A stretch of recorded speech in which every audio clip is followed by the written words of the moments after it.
Konnichiwa Mina, as it's time for week 4 of the 2017 PFA season, the week of September 10th through 11th. As we're now 1/5 through the season, as we take a look at the standings from last week, as in the National East, Manhattan has the tiebreaker over Cleveland. In National Central, Omaha has a half game lead over Indianapolis. Birmingham has the tiebreaker over Jacksonville in the National South, and Hawaii has the tiebreaker over Phoenix in the National West. And then Pittsburgh has a 1-game lead over Baltimore in the Century East. Chicago has a tiebreaker over Oklahoma in the Century Central. Miami has a tiebreaker over Orlando in the Century South. And Seattle has a tiebreaker over Las Vegas and San Francisco in the Century West. Then we go look at the schedule for week 4, as we start off with Pittsburgh going to New Orleans, Seattle going to Oklahoma. That'll be interesting. Detroit going to Orlando. They when we get here last week. That'll be awesome to see them again.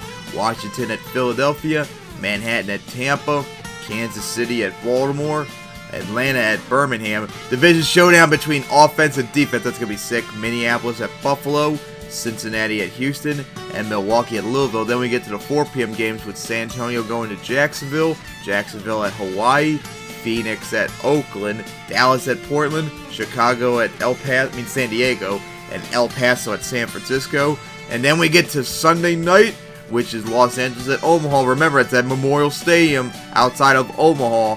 And then Boston at Cleveland for Monday night. So now let's get to the week 4 games and their results. So we're going to start week 4 down in the Big Easy as Pittsburgh visits New Orleans as they're trying to get their first win. And Pittsburgh's trying to get a huge lead over the division rivals in the Century East. And New Orleans would get the victory, 39-28, as they put up a whole bunch of offense on this game, as their quarterback James Williams was 25 of 35 for 335 yards and 2 touchdowns. Cruz Tolbert was knocked out of the game for the next 2 to 4 weeks with a pulled hamstring, and Billy White, who was the QB for Pittsburgh like the last part of the season last year, he obviously wasn't ready, as he was 16 of 27 for 199 yards, a touchdown, and 3 picks. New Orleans wide receiver Mark Matson had 6 receptions for 154 yards. That's really up there in terms of yards. And their linebacker Jeffrey Cornell had 16 tackles and a sack.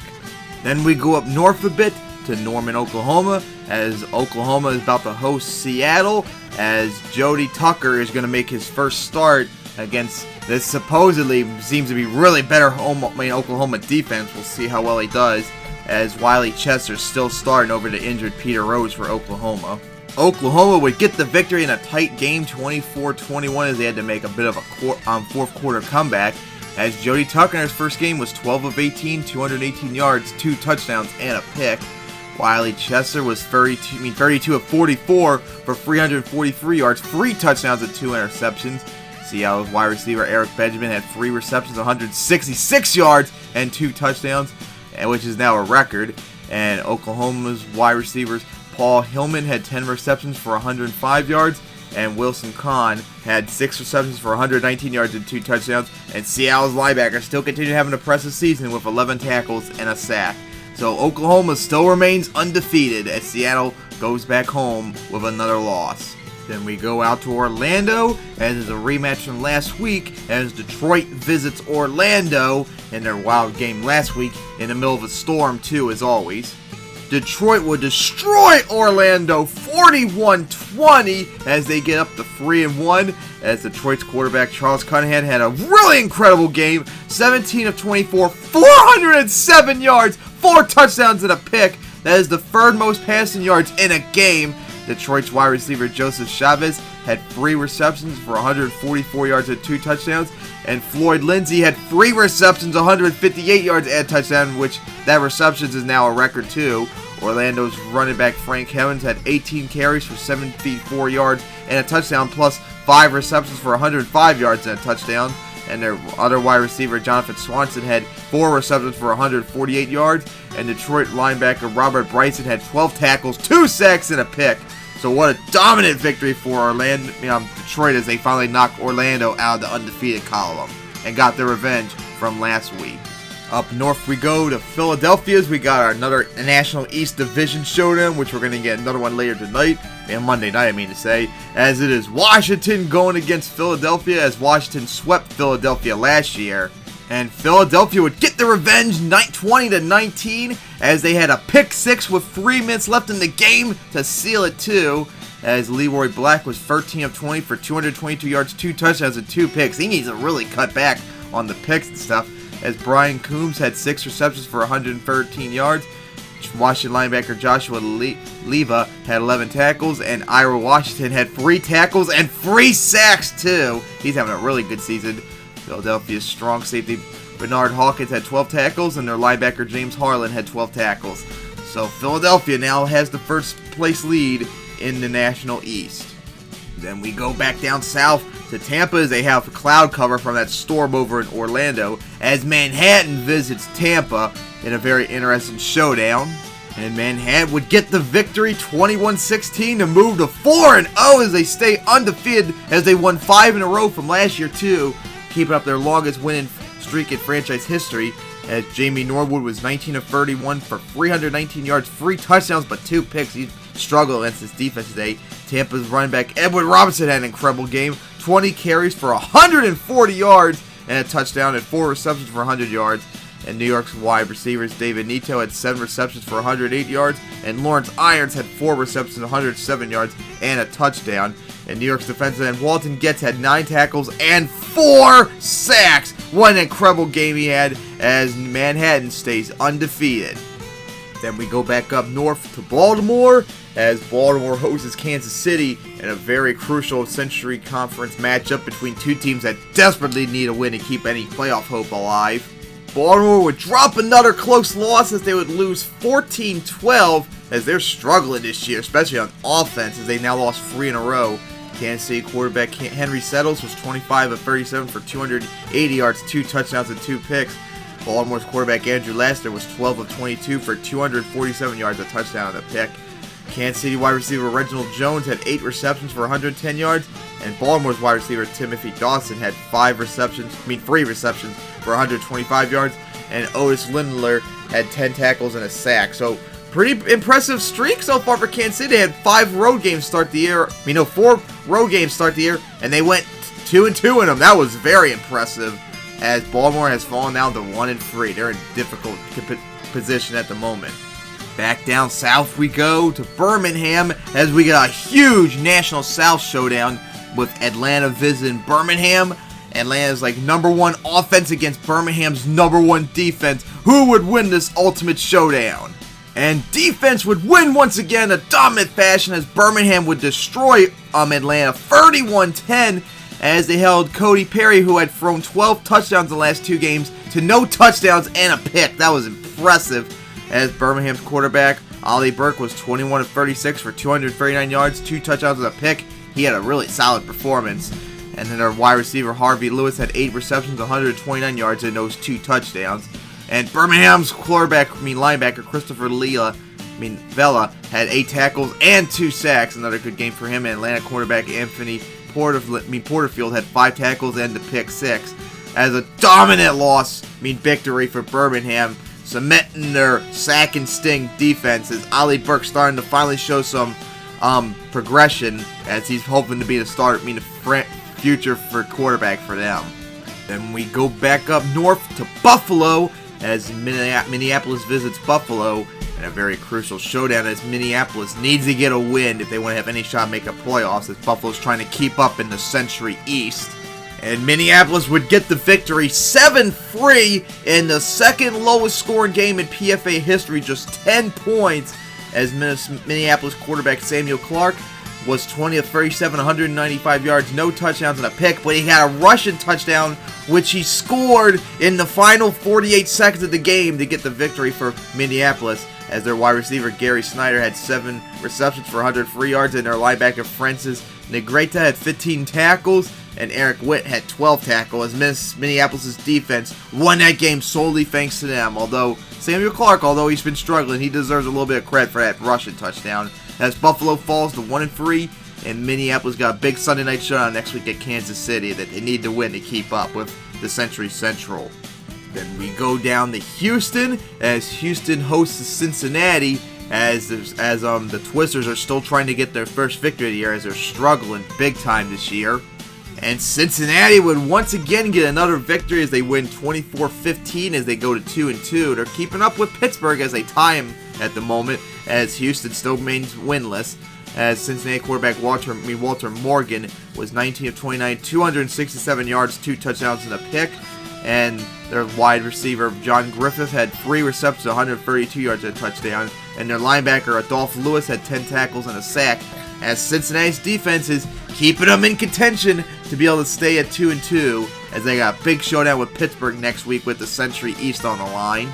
Then we go up north for our final 1 p.m. game as it's a National Central Division showdown with the winless Milwaukee visiting the winless Louisville.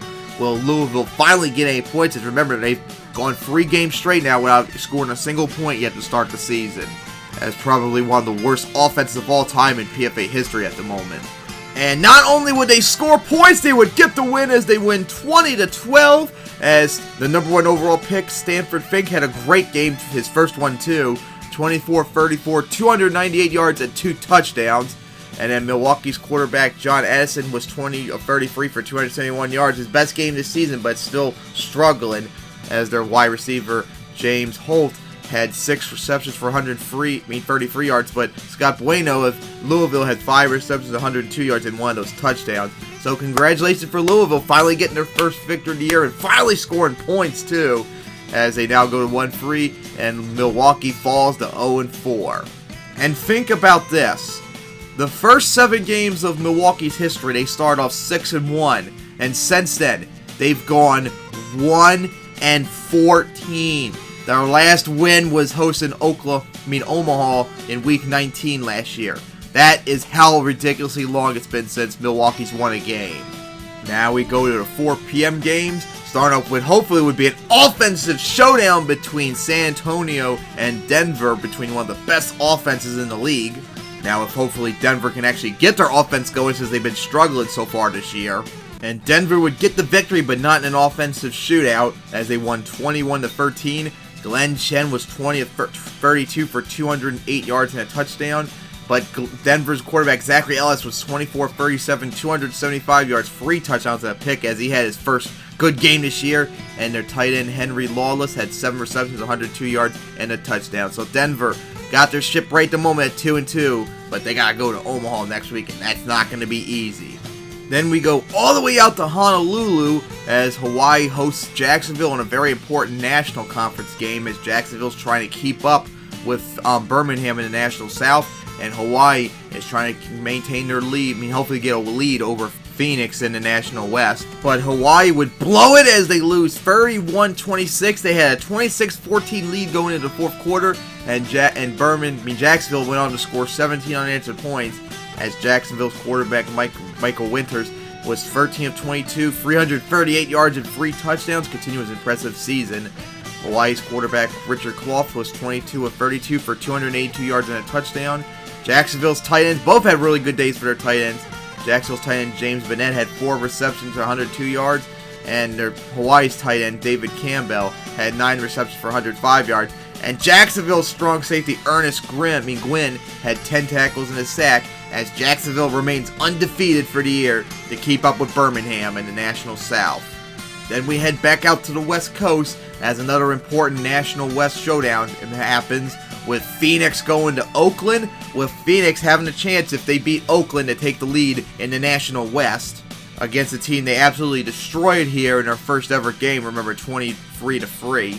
But they would blow it as Oakland would win 26-13, keeping Hawaii the number 1 spot in the National West. Oh my goodness. Phoenix's quarterback James Cruz was held down tight against that Oakland defense. 20 of 36 for 228 yards, a touchdown and a pick. Oakland quarterback Ruben Williams was 16 of 29 for 248 yards. He still hasn't really done good. He's just doing okay these last 2 games.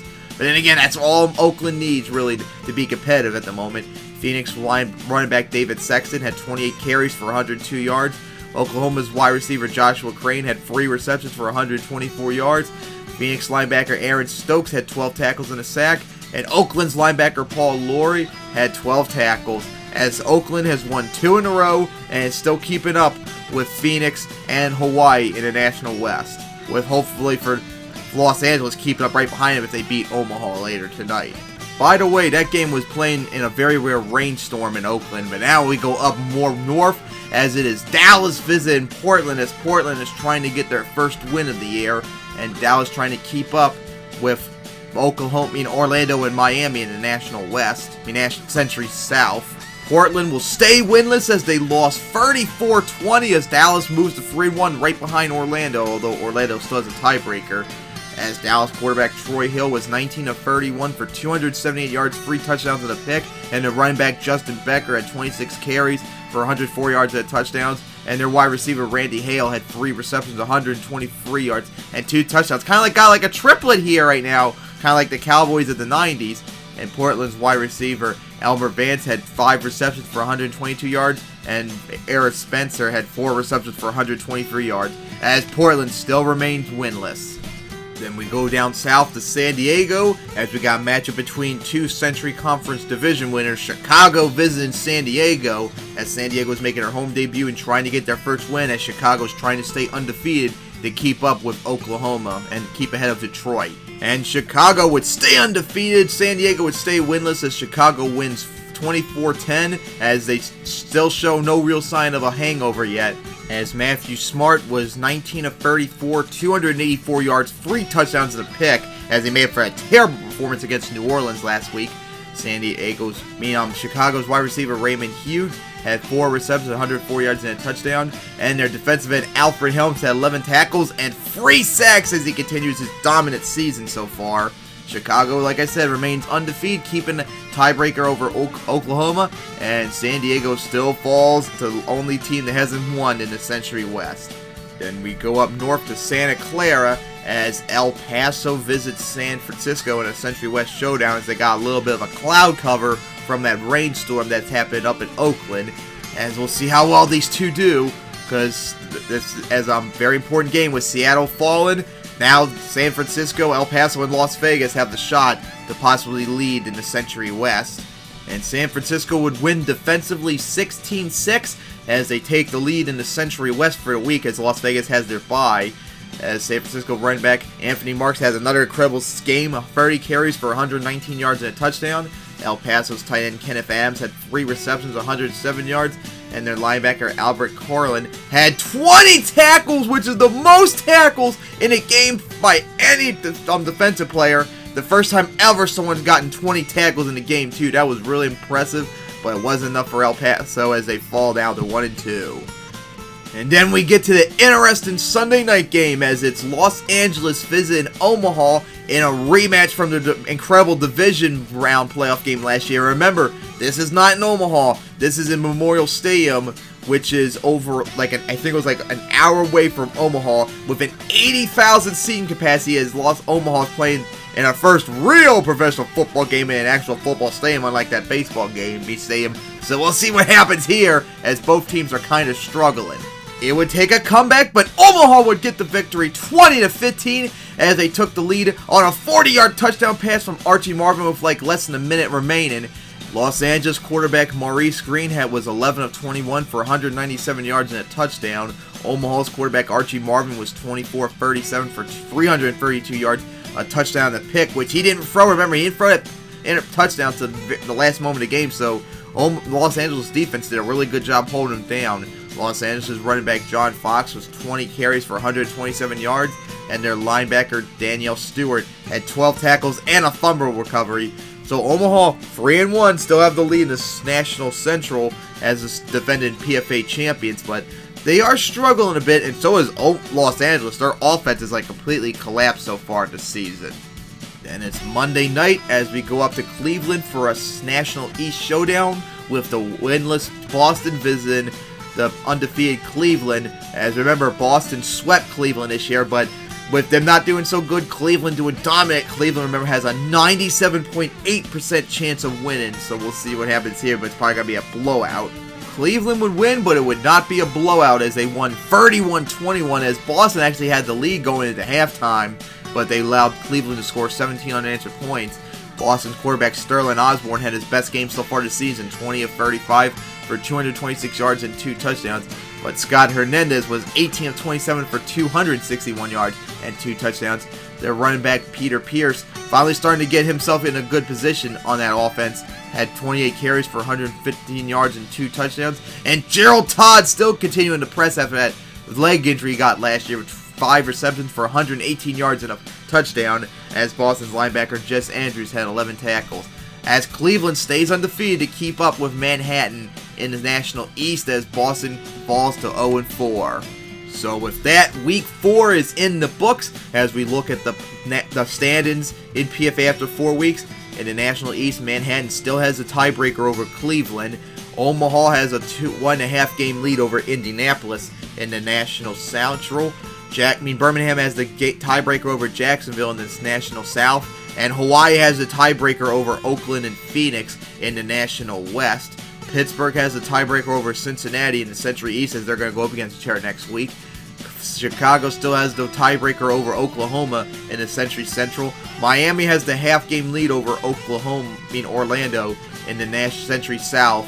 And San Francisco has the half-game lead over Las Vegas in the Century West.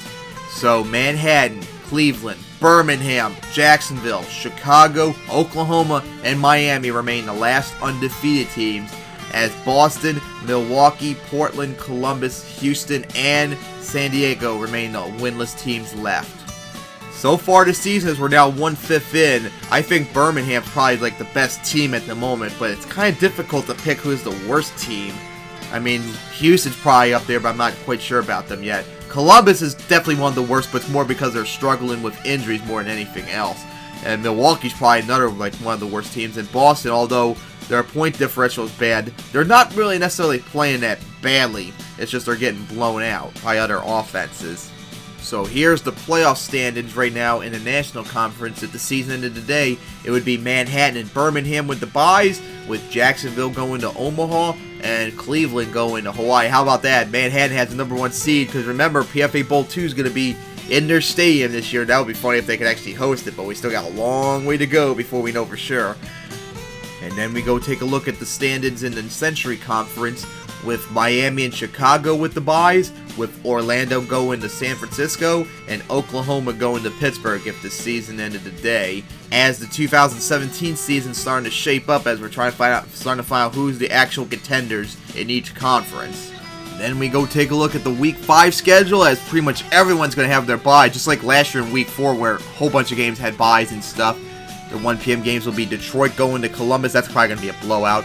Milwaukee going to Jacksonville. It's going to be a blowout probably. Houston going to Orlando. That's going to be a blowout. And how about this for Week 5 showdown? Cincinnati at Pittsburgh. Although Pittsburgh blew them out last year, this game has the Century East on the line. Whoever wins this game will take the lead there. And then Buffalo at Baltimore for the 4 p.m. game. That's going to be interesting because whoever wins that's probably going to have second spot at the Century East after Cincinnati-Pittsburgh happens. Portland going to Indianapolis as Portland trying to get their first win. And then a big showdown in the National Central as it's Denver going to Omaha. If Denver wants to recover from their terrible start, they got to beat Omaha here to have the lead possibly in the National Central, unless Indianapolis has another say in it.